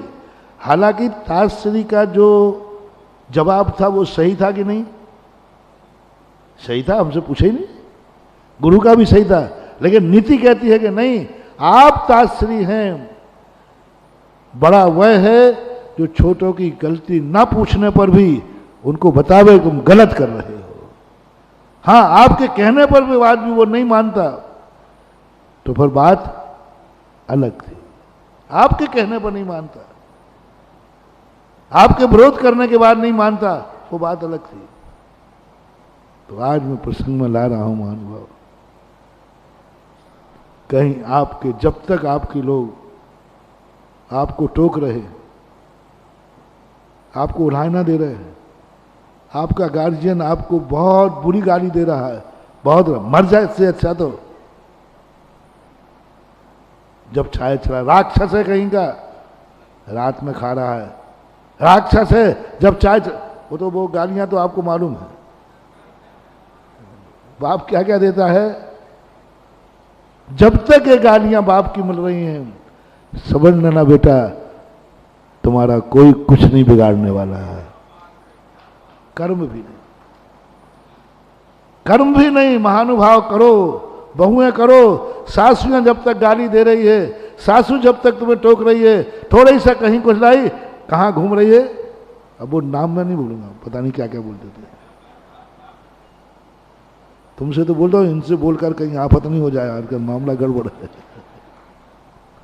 तुम तो रो पड़ो तो मैं एक झापड़ और मारूंगा, ये रो पड़े तो इनको चुप करने की ताकत मेरे में नहीं है।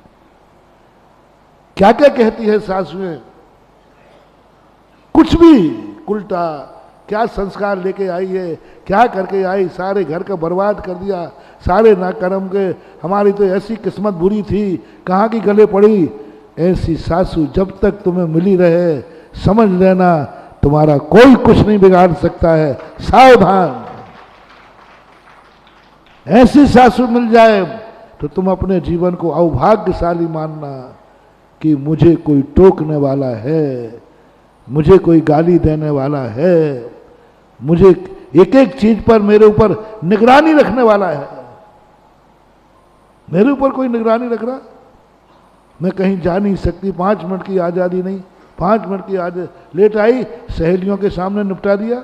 सासू है, सासू है, सहेली के सामने निपटाएगी, सबके सामने निपटा दिया। 2 मिनट की आज़ादी नहीं, मैं तो कोई चीज़ ला ही नहीं सकती, ये सब शिकायतें हैं कि नहीं? आज यदि तुम मुझे सही मानते हो तो हर बहू से मेरा कहना है, मेरे नाम पर वो सब कुछ सुन लेना। गुरु ने कहा था हमारा अभी कल्याण होगा, क्योंकि मेरे ऊपर टोकने वाला कोई है। बस एक गार्जियन टोकने वाला चाहिए जो 24 घंटे हमारे ऊपर कैमरा लगा के रखे। आओ भाग, 24 घंटे जो तुम्हारे लिए देखता रहे, 24 घंटे ये नजर रखती है सासू मेरे ऊपर, समझ लेना तुम कैमरे की नजर में हो। भाग्यशाली मानना। आप लोगों से कहना है पिता यदि ऐसा मिल जाए, भाग्यशाली।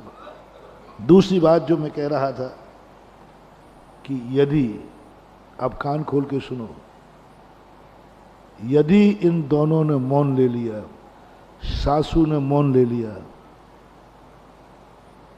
तो देखो तुम्हारी देखो अभी रात में वहां से घूम के आ रही है, मौन ले लिया, समझ जाओ तुम्हारा विनाश निश्चित है। सबसे बड़ा अपशकुन सासू का मौन रहना तुम्हारी जिंदगी का अभिशाप है। बाप का मौन रहना तुम्हारी जिंदगी का महाअभिशाप है। बाप ने मौन धारण कर लिया, कुछ नहीं बोला, कल तक तो बोलता था, आज तो कुछ बोल ही नहीं रहा। उसी के सामने मैं दराब बोतल खोल रहा हूं, वो तो बोल ही नहीं रहा। उसके सामने गुटखा खा रहा हूं, कुछ बोल ही नहीं रहा।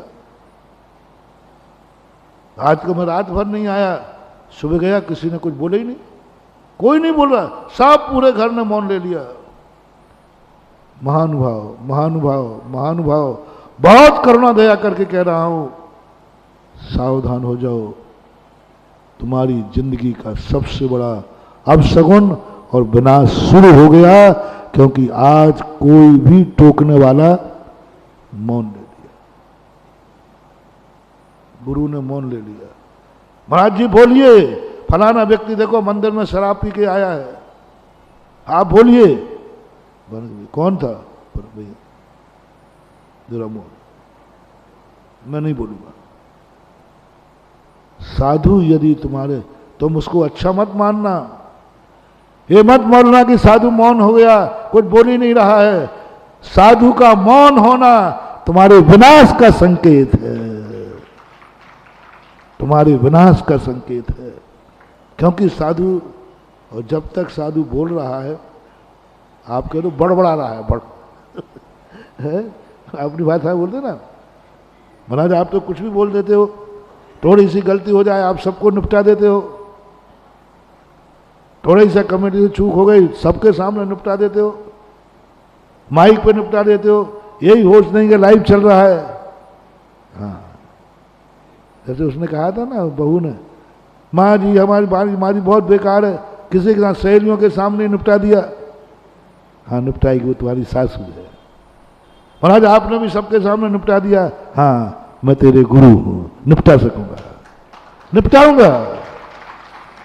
जब तक मेरे मन में गुरु पने का भाव है, वो कुछ नहीं देखेगा कि सबके सामने है। कहाँ बाप ये नहीं देखता कि बेटा सड़क पे गलती करा, चौराहे पे जम के मारता है, वो ये नहीं देखता पापा थोड़ा, ये पुलिस वाला नहीं है, बाप है। बाप मारते समय देखेगा चौराहे पे सब लोग हैं, अरे थप्पड़ नहीं जूता उतार के मारेगा, पापा आप चौराहे पे मार रहे हैं, मैं बाप हूं। इसी प्रकार गुरु को आप पाबंद नहीं कर सकते। कहां कह रहा है, कब कह रहा है, क्योंकि गुरु है। कभी भी कुछ भी किसी समय तुम्हें कह सकता है। ऐसा गुरु तुम्हें मिल जाए महानुभाव, तो जिंदगी में अपने आप को सबसे बड़ा भाग्यशाली मानना। मैंने जरूर पुण्य किए हैं, मेरी नैया नहीं डूब सकती, क्योंकि मेरे ऊपर गुरु की निगरानी है। मेरी नैया नहीं डूब सकती, क्योंकि मैं बाप की नजरों में, बाप मेरी 24 घंटे निगरानी करता है। मैं घर जाते समय घड़ी नहीं देख रहा हूं, बाप देख रहा है, अभी तक नहीं आया। बाप ने, तुमने एक बार भी घड़ी नहीं देखी, मुझे घर पहुंचना है, और बाप ने कितने बार देख ली? 10 बज गए, 10:15 हो गए, बेटा 10:30 हो गए, बेटा। अब उसका क्रोध बढ़ता जा रहा है, और तुमने एक बार भी नहीं देखी। तुम्हारे लिए बाप ने भैया 10 बार घड़ी देख ली, यही तुम्हारा सौभाग्य है, यही तुम्हारा सौभाग्य है कि रात में तुम बाहर गए हो, और घड़ी मम्मी पापा देख रहा है, बेटा अभी तक, अभी ये सौभाग्य है। और जितने बार घड़ी देखेगा बाप का पारा चढ़ेगा। इसको दुर्भाग्य नहीं मानना, सौभाग्य मानना। कोई 2 पैसे का यदि बाप ने हिसाब मांग रहा, हिसाब दे पहले, मेरा बाप ऐसे हिसाब मांगता है, तो मुनिम से कोई नहीं मांगता। हाँ, अभाग्य मांगना, मेरा बाप मेरे से हिसाब मांग रहा है, हे भगवान अब मेरी नैया नहीं डूब सकती, क्योंकि मेरा ऑडिटर मेरा बाप है। कौन है? बाप को ऑडिटर बनाओ जिंदगी का, सासू को ऑडिटर बनाओ जिंदगी का। होने दो कठोर वचन, बुरे वचन, बेइज्जती के वचन, सब सहन करो। लेकिन इन लोगों ने यदि मौन ले लिया, अब कुछ भी नहीं बोल रहा है, कोई कुछ भी नहीं कह रहा है। सावधान, सावधान। अब कुछ भी नहीं, कोई नहीं कह रहा कुछ। सासू मौन हो गई। अब मैं कुछ भी करूं, कुछ भी करती रहूं, एक बरनी उठा के फेंक देना। अरे पहले तो गिलास भी गिर जाए तो सासू दिन भर कुड़कुड़ करती थी, आज तो मैंने बरनी गिरा दी तो भी कुछ नहीं बोली, शायद कुछ नहीं बोली। अब तुम्हारे बुरे दिन आ गए। और वहां बुरा दिन और बता दूं, और बुरा दिन बता दूं। जिस दिन पिताजी ने कहा, बेटा मैं तेरे लिए भी 2 बोतल लेते आ, तू वहां जाएगा करेगा, तो मैंने सोचा सबके पसंद की चीजें ले जा रहा हूं, तो तेरे पसंद की भी ले ले। पिताजी जिसके लिए मना करते थे, आज गुटखा की पुड़िया लेके आ गए, आज शराब की बोतल लेके आ गए, और वो दे रहा, बेटा पकड़े। समझ लेना पिताजी ने ठान लिया है कि ये मानने वाला तो नहीं है, डबल पीवे और जल्दी निपटे और हमें कलंक से बचावे। और बाप ने तुझे मरने की ठान ली है, अब बोल तुझे कौन बचा सकेगा। बाप ने डबल बोतल देने का अर्थ क्या है? बाप ने डबल गुटखा देने का अर्थ क्या है? बाप का अर्थ क्या है? तू दिन भर में घूम, जहां जाना है तो जा, मरना हो तो मर। उन्होंने ठान लिया है इसको जितने जल्दी ये निपट जाए। डबल पिएगा तो जल्दी मरेगा। और बाप ने ही तो तुम्हें अपनी संगति से हटाने का भाव कर लिया। बाप ने ही सोच लिया कि अब ये मरे तो मर जाए, अच्छा है जितनी जल्दी मर जाए, जाओ अब तुम्हें कोई बचाने वाला नहीं है, कोई बचाने। इसलिए दूसरी बोतल आते ही एक माताएं करती हैं, हर चीज में माताएं क्या करती हैं, वो छोटा सा बच्चा है ना, वो कहता मुझे ये दो, थोड़ा और दो, थोड़ा और दो। अब मैं कहती ये तो मानने वाला नहीं है, तो वो क्या करती, पूरी ये पकड़, पूरी थाली खा ले, ले ले। होता है ऐसा कि नहीं? ये पकड़ पूरी थाली ले ले, अब तू खा ले। अब बच्चे की हिम्मत नहीं है। बच्चा जब तक मना कर रही थी, माँ थप्पड़ भी मार दिया तब भी रो रहा था, नहीं मुझे दो मुझे दो। और जैसे ही माँ ने पूरी थाली छड़काई, अब बच्चा समझ, अब मामला उल्टा हो गया। अब मामला उल्टा हो गया। यदि अब गड़बड़ कर दिया तो फिर तो हमारी खैरियत, फिर बेटा छू के दिखा, देख लेना आप, फिर नहीं छुएगा। भरतेश वैभव लिखा है रत्नाकर कवि ने, भरत को क्या कुशलता से बचाया कि जब भरत बाहुबली बड़ी गजब की दीक्षा दिलाई।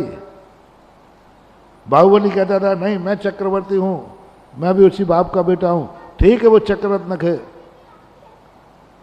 तो भरत, उपन्यास की एक शैली होती है, अपने हीरो को कभी पराजित नहीं करना, हीरो के कभी भी नीचे नहीं गिरने देना, ये पिक्चर की और उपन्यास की नीति।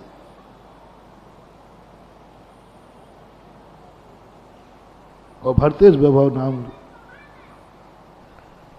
जब बाहुबली 3 युद्ध हुए, बाहुबली फिर अकड़ के खड़ा है, तो चक्र मारा नहीं है।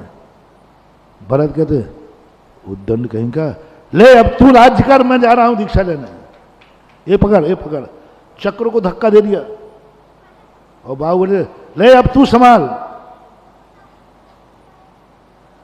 तू संभाल, अब मैं जा रहा हूं दीक्षा लेने, मैं दीक्षा लेता हूं, अब तू संभाल। और चक्र को इतने जोर से धक्का दिया, इतने जोर से धक्का दिया कि चक्र लुढ़क गया। धक्का दे दिया, अब तू संभाले, तू राजा बन, तू अयोध्या का राजा बन, तुझे राज्य चाहिए है ना। और जैसे ही धक्का दिया चक्र को, बाहुबली की आंखें झुक गईं। उसने समझ लिया बाहुबली इतने गए बीते भी नहीं थे। बोले अभी तक तो भैया डांट रहे थे, फटकार रहे थे, तब तक तो ठीक था, बस अब हमारा नाश निश्चित है। क्योंकि भैया ने क्या कह दिया, ये पकड़ चक्र, ये पकड़ मुकुट, ये पकड़ तलवार, और उन्होंने रख दिया। चक्र को धक्का दे दिया, मुकुट डाल दिया, ले तू संभाल राज, मैं जा रहा हूं वनवास दीक्षा के लिए। बस ये शब्द कहना थे, बाहुबली पानी पानी हो गया। और फिर भरत की तरफ मुड़ के नहीं देखा, स्वयं ने जाके दीक्षा ले ली। और जब तक तनातनी करते रहते तो भरत, बाहुबली जीतने वाले नहीं थे, भरत जीतने वाले नहीं थे। ये तरीका भी एक है, लेकिन ये तरीका ज्ञानी व्यक्ति ने, अब भरत बाहुबली ने जान लिया, अब मेरी खैरियत नहीं है, अब मेरी इज्जत धूल में मिल जाएगी, अब दुनिया मुझे माफ नहीं करेगी, क्योंकि अब भैया ने ये संभाल तू सब। अब यदि मैंने ग्रहण कर लिया तो दुनिया में नजर उठा के नहीं जी पाऊंगा। आप लोगों से मेरा कहना है कि जब माँ बाप तुम्हारी स्थिति ये बना दें, उस समय मौन नहीं हो पाए, तुम्हारी किसी हरकत से हमारे बड़े मौन ना ले ले में, कहीं हमारी बुराई का समर्थन ना कर दे में, ये सब विनाश के कारण बनते हैं। इसलिए दुनिया में जो हमने प्रारंभ में कहा था, दो दृष्टिकोण होते हैं। एक दृष्टिकोण वह है, इसको संसार में नहीं फंसने देना। बचनों की कुशलता बता रहा हूं, जैनाचार्यों की कुशलता बता रहा हूं। जैनाचार्यों ने जो संसार के किसी दर्शन ने उसकी बुराई नहीं की, उसकी बुराई जैन दर्शन ने की। मात्र किस लिए? बैरागी बनाने के लिए। अपना मूल प्रसंग था बैरागी बनाना। बैरागी का अर्थ यही है, जो चीज हमारी जिंदगी में बाधक है उसके दोष दिखाना शुरू करो, उसकी बुराइयां दिखाना शुरू करो, उसमें एक भी अच्छाई नहीं दिखना चाहिए। जितना देखें, जैसे मैंने सिद्ध भगवान की बात कही थी, बुराई बुराई बुराई देखो, वो चीज आपकी जिंदगी से अलग हो जाएगी, आपकी जिंदगी से अलग हो जाएगी। जैसे पिताजी से इतना प्यार करने वाले ने बुराई देख ली, पिताजी को बड़ा भला कह दिया, और उस बेटे ने कहा तुम लोग तो पिताजी आपने मुझे क्यों नहीं समझाया ऐसा जैसे भैया को समझाए थे? बोले तू समझेगा, तू जिंदगी निकल गई समझाते समझाते। इसलिए हमने तो सोच लिया कि अब तुझे समझाना नहीं है, और ये और पकड़, छल कपट तो वैसे ही करता था, अब और कर, झूठ तो मेरे और बोलता था, अब और झूठ बोल। इसलिए मैंने तुझे राज्य दिया है। मैंने सब सुन लिया भैया, पिताजी मैंने सब सुन लिया, मैं कितना ही खोटा हूं, लेकिन पिताजी बेटा आपका ही हूं। आपने और मेरी बुराइयों के प्रति मौन ले लिया, आपने मुझे टोकना बंद कर दिया, आपने मुझे सुधारना बंद कर दिया। नहीं, अब मैं गया बीता नहीं हूं। पिताजी ये पकड़ो आपका मुकुट, ये पकड़ो आपकी राजगद्दी, मैं इसका अधिकारी नहीं, बड़े भैया को दो, बड़े भैया ही राजगद्दी लेंगे, वही बड़े हैं। अब देखो अब बदल गया छोटा छोकरा, हम क्यों बीच में पड़े? बड़ों का काम है राजगिद्दी करना, इतने पाप मैं क्यों करूं? बड़े जाने ये बड़े क्यों हुए? अब बड़े को तो पहले ही बैराग हो चुका था। पिताजी तो बैराग के लिए रहते, और छोटा भी कह दिया जो तुम्हारी मति सो हमारी मति, जो तुम्हारी गति सो हमारी गति, और तीनों जाकर के एक साथ दीक्षा ले लेते हैं। एक दृष्टिकोण, एक दृष्टि में जिस चीज को हमें छोड़ना है, जिस चीज से हम दूर भागना चाहते हैं, बस अपनी दृष्टि में उसमें दोष ही दोष देखना शुरू करो, बुराइयां बुराइयां देखना शुरू करो। एक दिन हम उस वस्तु से अलग हो जाएंगे और हमें वैराग्य जागृत हो जाएगा। जैसे अनित्य भावना में, जो अनित्य भावना की बात, अनित्य भावना संसार को ऐसा बर्बाद किया जैनाचार्यों ने, ऐसा बर्बाद किया कि संसार के संबंध में सोचने का मन नहीं रहता, कोई संबंध बनाने का मन नहीं होता। कौन रहेगा घर में? जेल बना दिया। कौन करेगा शादी? हथकड़ी बना दी। तुम लोग जितने मूर्ख हो जो कर रहे हो, हम लोगों ने तो इसलिए नहीं किया। कौन मकान में? जेल में? अरे अपराधी नहीं हो, हमें बेड़ियां डलेंगी। अरे राम राम, कौन सा पाप कर लिया जो बेड़ियां डालू? कौन सा पाप कर लिया जो बेड़ियां डालू? मैंने कोई पाप नहीं किया है, इसलिए मुझे बेड़ी नहीं पड़ेगी, मैं शादी नहीं करूंगा। शादी इसलिए नहीं की जाती है कि कर नहीं पा रहा है, इसलिए नहीं की जाती है कि साथ मिल गया ये बेड़ी है और बेड़ी है और मैं स्वाभिमानी हूं, निरपराधी हूं। बेड़ी किस बात की? और तुम लोग फंस गए बेटा। घर कारागृह वनिता बेड़ी, परिजन है रखवाले। एक दृष्टि जो जैनाचार्यों की है, दृष्टि, एक दृष्टि में उन्होंने सारी माया बदल करके एक संसार की तरफ जाने वाले व्यक्ति को मोक्ष मार्गी बनाया। एक पिता का दुश्मन बनने वाले को महाराज ने समर्पित करा दिया। घृणा कर चुका था पिता से, एक महाराज की कुशलता से। पिताजी में वो दोष थे नहीं जो बेटा देख रहा था, लेकिन एक पर शब्दों की तो अपनी दृष्टि के अनुसार समय आपका हो गया। फिर चर्चा करेंगे। महावीर भगवान की।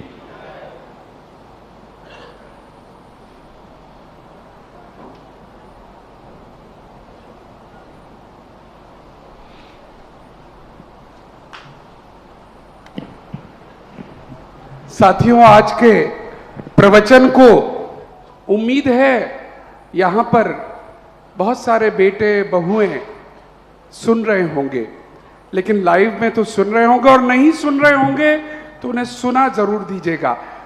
क्योंकि जिस दिन हमारे बेटे बहुएं बेटियां हमसे डरना बंद कर दें या हम बड़े बोलना बंद कर दें, सावधान हो जाएं, उनके विनाश का लीला प्रारंभ होगी। आज बहुत खूबसूरत ढंग से आज पुनः